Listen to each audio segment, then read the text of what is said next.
Sur les bords de la Sarthe, dominée par l'austère façade du château des Colbert, une petite ville sablée.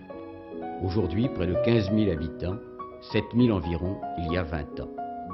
Dans cette France de l'Ouest, traditionnaliste et rurale, le prestige social, la puissance politique ont appartenu plus longtemps qu'ailleurs à ceux que l'on appelait les messieurs, les représentants des vieilles familles nobiliaires dont les châteaux se dispersent au milieu du bocage. À quelques kilomètres de l'abbaye de Solesmes, caché derrière les grands arbres de son parc, le château de Bois-Dauphin. Descendante en ligne directe des Colbert de Torcy, ancien seigneur de Sablé, Madame Dussel nous y accueille.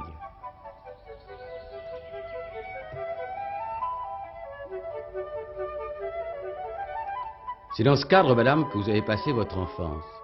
Cette enfance, pouvez-vous nous la raconter? Eh bien, monsieur, la question que vous me posez, évidemment, on peut toujours raconter son enfance. Mais pour moi, c'est une chose très compliquée parce qu'elle me paraît aussi éloignée que le XVIIIe siècle. Alors, je pense à ce qu'était le milieu dans lequel j'ai vécu, ce milieu agréable et somptueux, je le trouve presque irréalisable, enfin presque impossible à envisager. Mais vous passiez combien de mois ici? Eh bien, assez longtemps.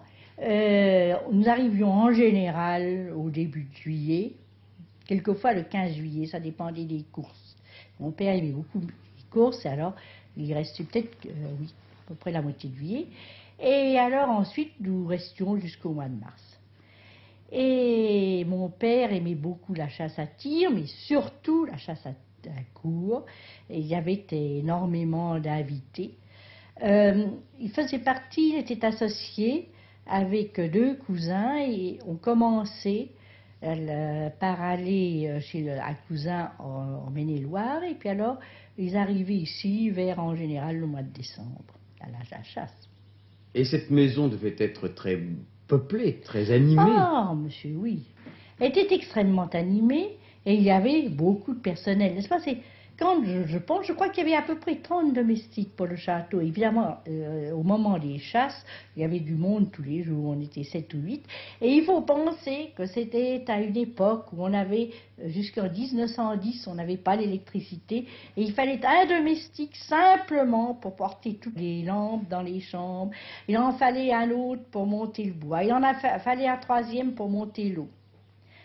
Alors, il y avait ma mère avec une femme de chambre, il y avait l'affreuse gouvernante anglaise qui nous tapait dessus, une allemande pour servir l'anglaise, une femme de charge, une femme de chambre, un maître d'hôtel, un premier valet de chambre, un valet de pied, le cuisinier, puis 2 filles de cuisine, 3 jardiniers, un chauffeur, parce qu'alors on avait une auto depuis 1904, mon père avait une auto, alors sans compter toute la chasse, enfin c'était effrayant. Et vous